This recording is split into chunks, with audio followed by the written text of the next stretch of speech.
Hello beautiful people out there, welcome back to my channel Kavi Space, brought to you by Kavi.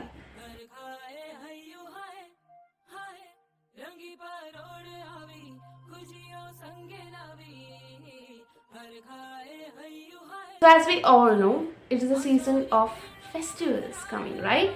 We have Navratri approaching, we have Puja, and then how can I not doll up myself and come in front of this camera and give you some awesome Indian mythology book recommendations and the books that I want to read in this genre.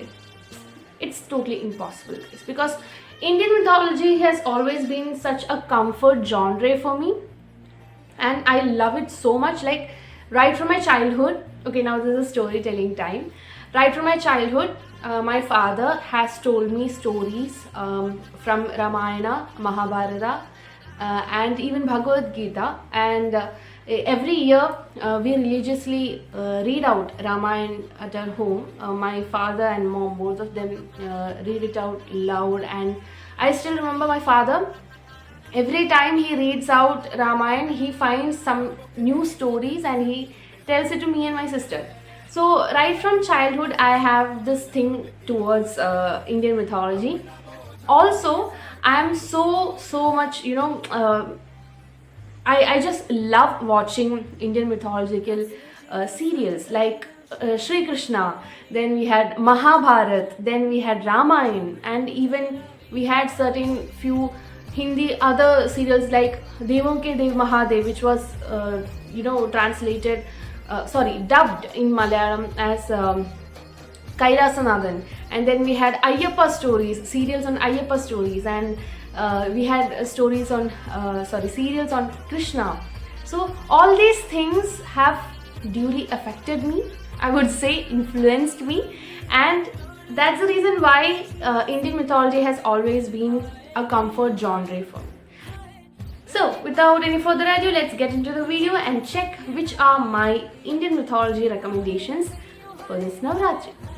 So the first book that I would like to introduce in this video, which I am recommending you people to read, is Urmila by Smriti Diwan. Urmila is, as you know, this character is from Ramayana, and she is the wife of Lakshman. She is one of those characters that has not been much explored by Indian authors, Indian contemporary authors. So but there have been songs and poems on Urmila. Even there have been plays and skits, dramas, etc. But I don't think in books she has been explored much. Yes, there is one author, I am not sure if it's Kavita Kane. Yeah, but someone has written. But I have read Urmila by Smriti Diwan. I read it like 2 to 3 years ago, and I literally loved it. And I'm sure that anybody who reads it will also love it. So definitely you need to check out Urmila by Smriti Diwan. Now the next book that I would like to introduce is The Empress of Indraprastha. It is a series by Sonali Raje, and only 2 books are out from the series. I have read the first one, the second one I haven't, and the first one was really good. It is about Draupadi and how her life goes on. So why I would recommend you to read this, it's not because it's fresh or it's not because there is something jaw-dropping in it, but I think this particular book is very much grounded, as grounded as Chitra Divakarani Chatterjee's, sorry, not Chatterjee, Banerjee's, sorry ma'am, Banerjee's, A Forest of Enchantments, no, Palace of Illusions. Names, fine.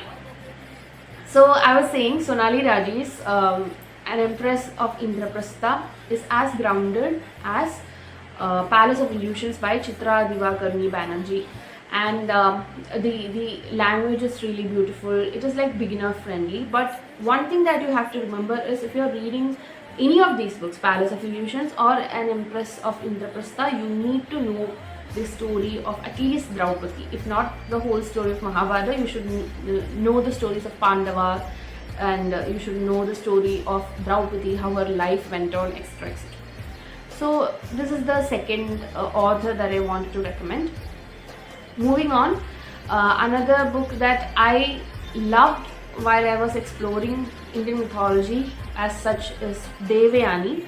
I'll mention the book. Guys, I might not mention the name of the author and the publishing house because I'm bad with names. I might mix up stuff and I don't want to give out wrong information. So nothing to worry. All the book links will be provided in the description box. You can go check it out. You can check the blurb, and some of the books, in some of the books you might find my review also, and you can buy if you want to. Okay, so no worries. So this is the second or third book, which is Devayani, and Devayani is the story of Shukracharya's daughter. So the stories that has been told for years itself has some drama and trauma. So the same thing you can see in this particular book. It is very interesting to read. The female dynamics that is usually portrayed in Indian mythology is something that we can see throughout the work. So this is another book that I want to share. Moving on to the next book that I would recommend is okay, now the next books that I'm going to mention are the books that require zero knowledge about Indian mythology. Like, as I said, most of the books are dependent on certain characters.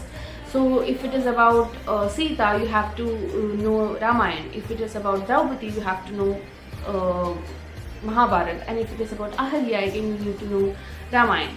But these two books are quite independent from all these spiritual texts or religious texts. So the books are Saksham Garg's Samsara and Harshit's Kali Yuga.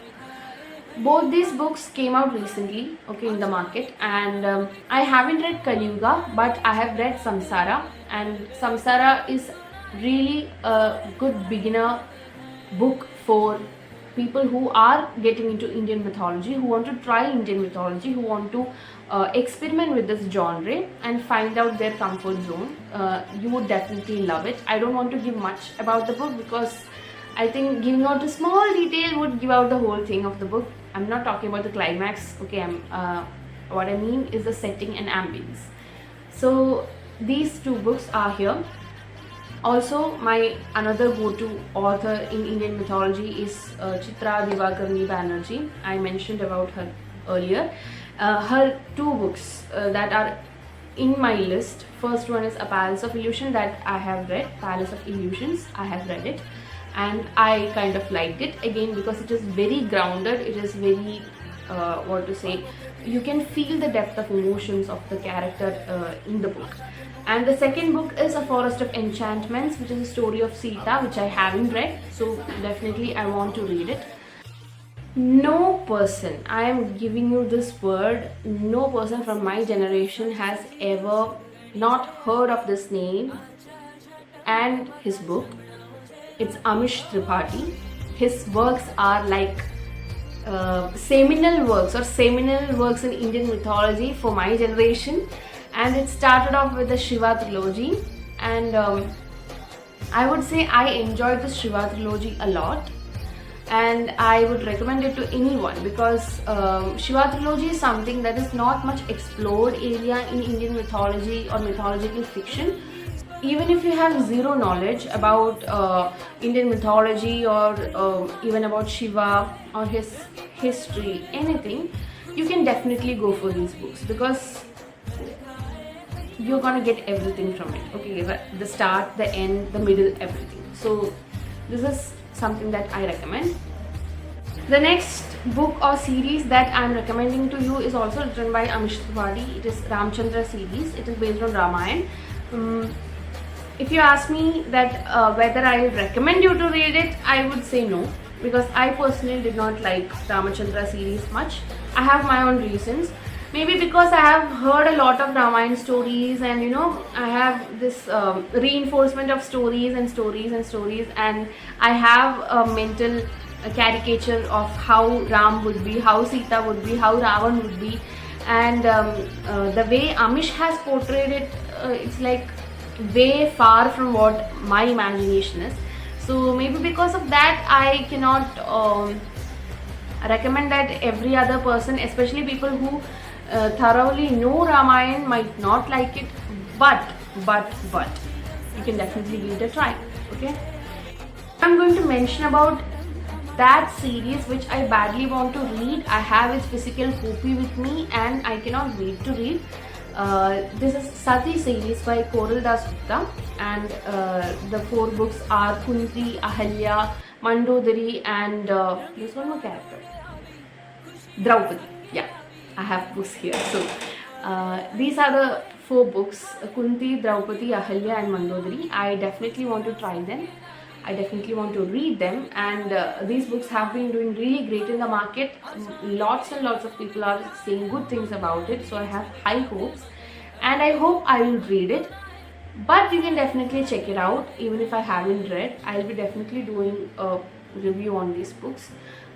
So these are the books that I wanted to share with you people on this Navratri, introducing to you about Indian mythology. I think I have given you a lot of recommendations, books for like 6 months, I guess.